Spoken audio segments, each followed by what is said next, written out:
জামাত তারা ঘরে ঘরে গিয়ে টাকা দিয়ে তাদের ভোট কেনার চেষ্টা করছে এবং তার আগের দিন রাতে তারা প্রত্যেকটি ঘরে ঘরে গিয়ে পোলাওর চাল, মুরগি এগুলি গিয়ে ঘরে ঘরে দেওয়ার চেষ্টা করেছে। আলহামদুলিল্লাহ, আমার এখানে পরিবেশ এখন পর্যন্ত স্বাভাবিক রয়েছে এবং আমরা খুব সতর্ক রয়েছি।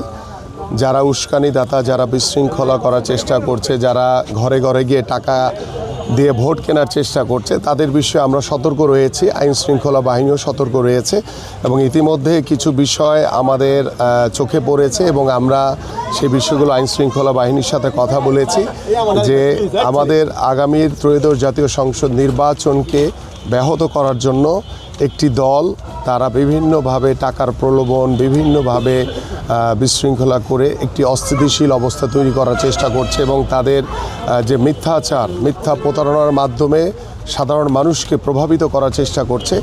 যদিও আমরা বিশ্বাস করি সাধারণ মানুষ এখন অনেক সচেতন, তাদের এই বিভ্রান্তমূলক কথা বা তাদের এই মিথ্যাচারে সাধারণ মানুষ কখনোই প্রভাবিত হবে না। আমরা জাস্ট অপেক্ষমান রয়েছে একটি অবাধ, সুষ্ঠু, নিরপেক্ষ নির্বাচন এবং আল্লাহর রহমতে 12ই ফেব্রুয়ারি একটি অবাধ, সুষ্ঠু, নিরপেক্ষ নির্বাচনের মাধ্যমে আমরা দীর্ঘদিন পরে একটি জনগণের রায়ে একটি নির্বাচিত সরকার প্রতিষ্ঠিত হবে ইনশাল্লাহ।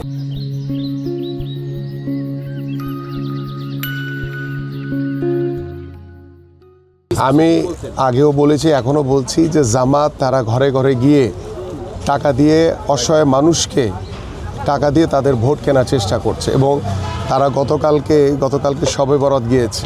তার আগের দিন রাতে তারা প্রত্যেকটি ঘরে ঘরে গিয়ে পোলাওর চাল, মুরগি এগুলি গিয়ে ঘরে ঘরে দেওয়ার চেষ্টা করেছে। যখন সাধারণ মানুষের চোখে পড়েছে তখন তারা দৌড়ে পালিয়ে চলে গেছে। তো এই ধরনের যে মিথ্যাচার, এই ধরনের যে প্রলোভন দেখিয়ে ভোট আদায় করার যে অপচেষ্টা, এটা আমার কাছে মনে হয় যে আমাদের যে একটি নিরপেক্ষ নির্বাচনকে ব্যাহত করবে। কারণ আমরা চাই অবাধ, সুষ্ঠু, নিরপেক্ষ নির্বাচন। সেই নির্বাচনের মাধ্যমে জনগণের যাতে সর্বাত্মকভাবে তাদের রায়টি যাতে প্রতিষ্ঠিত হয়, কোনো বিভ্রান্তিমূলক কোনো মিথ্যাচারের মাধ্যমে যাতে কোনো ভোটকে যাতে কেউ বানচাল করতে না পারে আমরা চাই।